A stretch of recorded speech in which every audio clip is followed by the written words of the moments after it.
sportive ba tey ñu waxtaanee ci CAN bi à tout à l'heure incha allah. delloo njukkal ñi nga xamante ni mooy équipe nationale du Sénégal ci ndam li nga xamante ni indi nañ ko ci réew mi muy ndam bu ñëw à son heure ngir féexal xol yi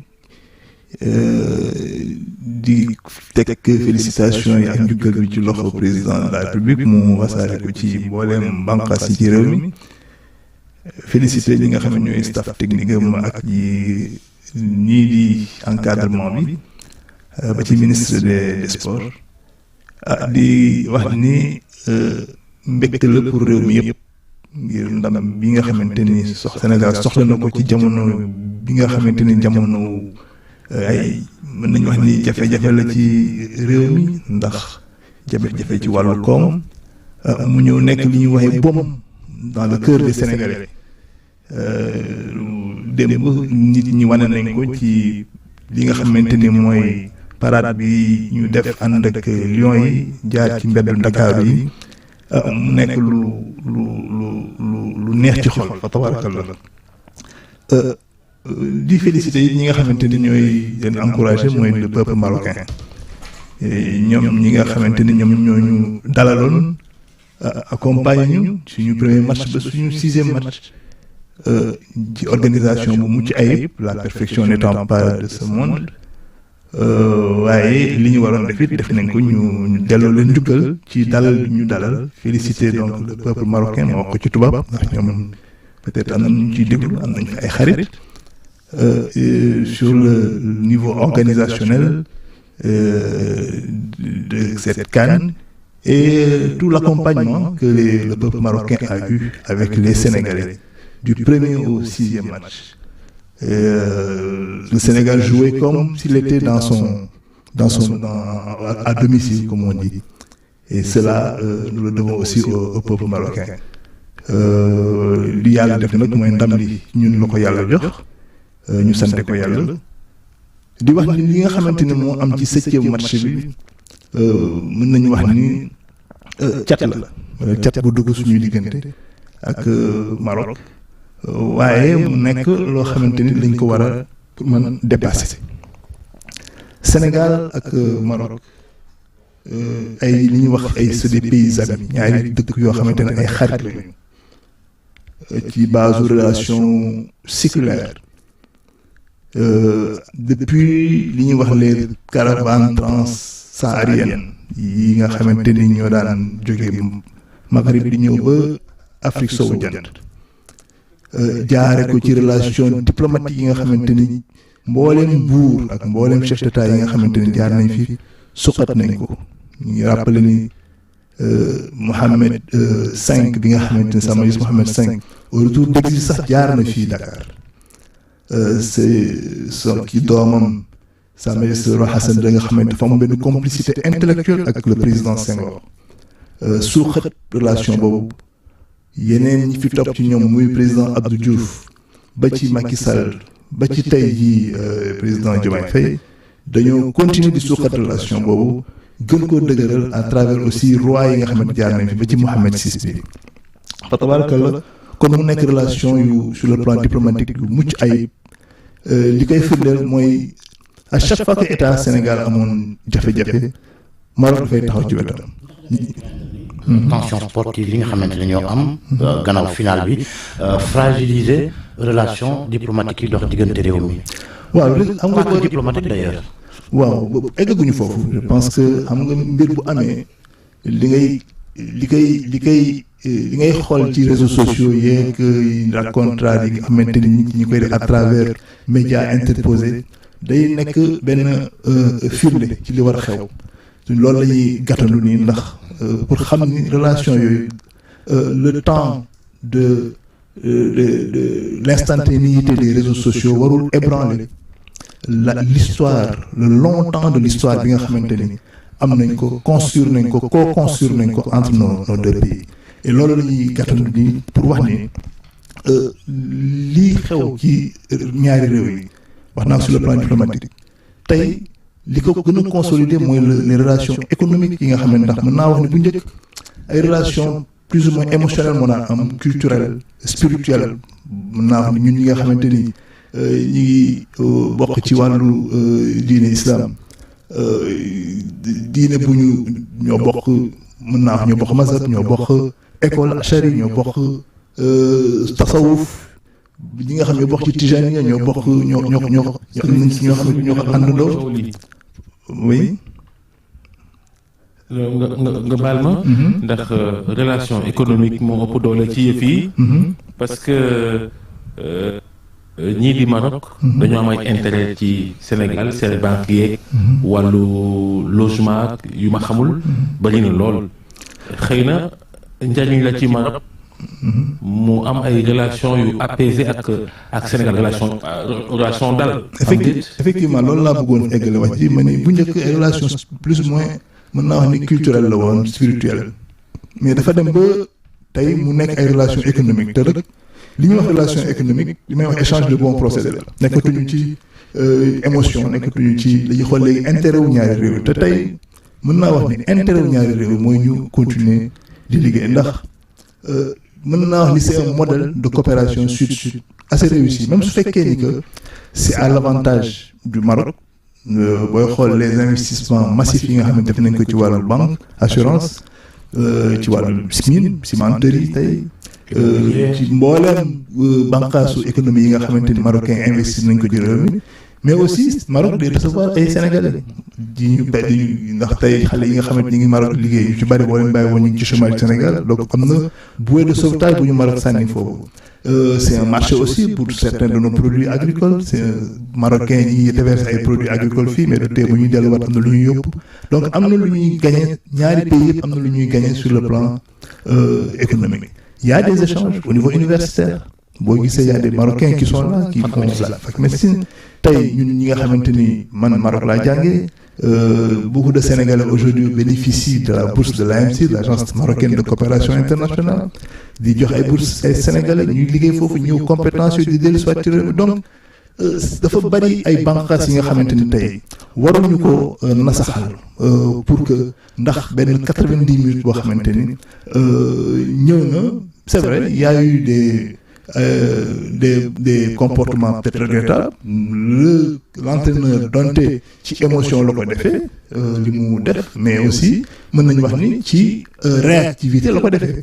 et loolu dañ ko koy nangul ci jamono jooju mu toll te bi mu ci génnee bi émotion yi wàccee dem na baalu football sénégalais football àdduna bi yëpp ñi nga xamante ay marocains la ñu tamit defoon ay actes yoo xamante ne actes yu déplorable Saybari ñëw na baalu ak Edouard Mendy donc ñu xam ni ñoom ñi nga xamante ne mooy acteurs yi seqoon mbir mi bi mbir mi jeexee ñoom ñu ci nekk bi seen xel dellusee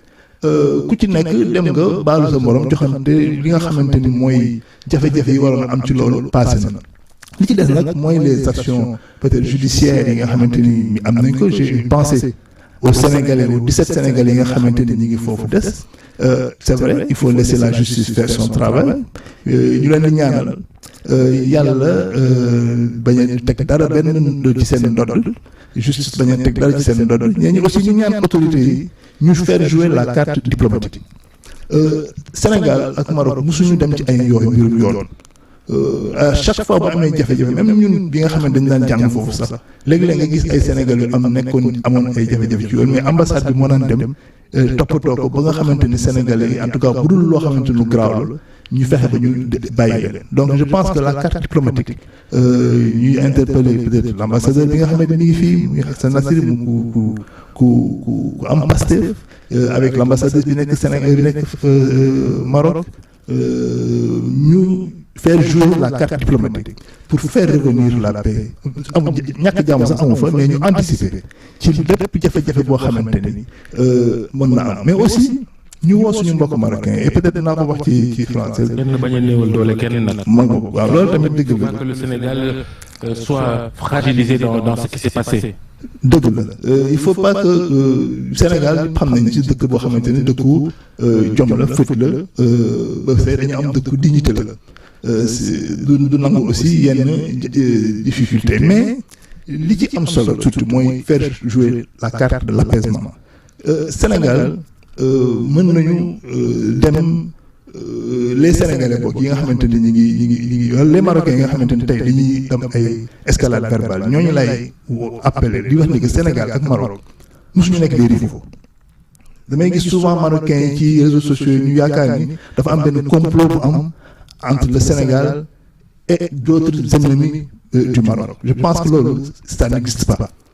C'est dans l'imaginaire peut-être populaire, mais ça n'existe pas. Le Sénégal ne complotera jamais. Le Sénégal ne complotera jamais avec les ennemis du Maroc. Ça, il faut que les Marocains le sachent. Le Maroc a toujours été un modèle pour le Sénégal, un modèle de réussite économique, un modèle spirituel parce que suñu ay sëriñ ñoo fa nekk. Donc il faut pas que les Marocains pensent que dañuy comploter avec leurs ennemis. Et may wax ni toujours les ennemis du amul ak relation ak pays yëpp la yemale non. waaw mais am nañu dañu am benn relation sentimentale avec le Maroc. C'est-à-dire que on fera même suñu yemale pays yëpp on ne complotera jamais contre le Maroc. Ça c'est évident. Il faut pas que les ennemis du Maroc lui fassent perdre ses amis. damay wax ni que bu ay noonam di manipuler ba tax Maroc di ñàkk ay xaritam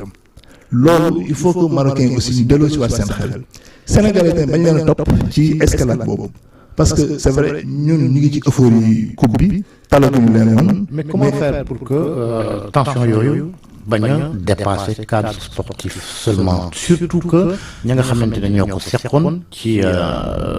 rectangle vert bi ñoom la ñu def yëpp xëy na ku ne wax nga ko sànq di dem na jéegalu ci kenn ki dans la sportivité. waaw ñooñu je pense que ñu bàyyi leen ko. waaw ñooñu def nañ symbole bu baax c'est-à-dire que tey ñi nga xamante ni mooy les ku mel ni suñu entraîneur Pape Thiaw def na li mu war a def il a agi dans l'impulsivité. li mu am comme conséquence gis nañ ko même si moi je ne condamné wu ma ko ci loolu parce que dafa am aussi nit la am na foo xam boo fa tolloo ba fa di nga am benn réaction boo xamante ni de réaction impulsive. c'est pas la première fois ci sport bi am exactement du loo xamante ni pour man lu jéggi dayoo la. Marocains yi tamit posé nañ ay actes yoo xamante ni ay actes yu déplorable lañu ci cadre rectangle vert. loolu je pense que ku ci nekk ba nga waree dem jéggalu maintenant les instances comme la FIFA et la CAF bon dañu football léegi du football kese c'est un instrument de géopolitique de lobby économique tout ça. football kese léegi. effectivement tey boo gisee maa ngi gis ne que ci conférence religieuse yeeg ku nekk yaa ngi ñaanal Sénégal pour mu gagner dafay wane ni que tey football dépassé na cadre football kese soft power comme ni ñu koy waxee c'est un moyen tey muy moyen yi ñu dugal li Maroc dugal tey ci organisation CAN bi ñu ngi wax ni que c'est la CAN la plus rentable de l'histoire. Je pense que liñ ci dépensé woon nañ ful nañ ko ñetti yoon loolu rek day wane tey ñu football tey cadre développement économique la d'abord mais aussi bi mooy Gianni Infantino Motsepe président CAF président fédération Maroc bi nga xam ni dafa gëmloo woon roi bi xëy na dañuy jël ko CAN bi dañuy jaar ci kaw nit ñeeg yooyu dañoo am mbetteel ñooñu ñoo mel ni ñuy fexeel Sénégal ñooñu ñooy problème bi. waaw loolu nag man xam nga man sama xel màccul trop ci wàllu bien que football daan naa football bi ma gën a nekk ndox mais c'est vrai que bu ñu gisee réaction yi nga xamante ni instance yooyu am nañ ko juste après match bi da ngay sentir ne que bon dañuy jël condamné Sénégal entièrement ci mbir mi alors que bon il y a eu des faits yi tax. réaction Sénégal am donc il faudrait que aussi et maa ngi dégg aussi le président de la fédération sénégalaise di wax ni que le Sénégal fera face loolu xam naa ni guerre juridique lay doon il va falloir que Sénégal aussi def say pexe jouer aussi la carte diplomatique pour que mais aussi que le pouvoir lui-même ñi nga xamante ni ñoo ŋànk réew mi mais faire jouer leurs relations pour que ñu bañ a egg ci ay niveau yoo xamante ni dañuy condamner Sénégal ci anam surtout ñu ngi dëgmal ci coupe du monde ci anam boo xamante ni day tax daf ñuy nasaxal ci coupe du monde bi d'autant plus que suñu premier match foog naa ni ak suñu ancien métropole mooy France je pense que il va falloir que ñu jouer véritablement am dëgër laay bu baax pour bañ a tomber ci sanctions yooyu nga xamante ni d'autant plus que loolu mës na fi am maa ngi lire ne que Messi mës na ko fi defoon waa Argentine il y a 2 ou 3 ans derrière te daal lu ko ci fekk ay amende kese moo ko ci fekk donc je pense que c'est un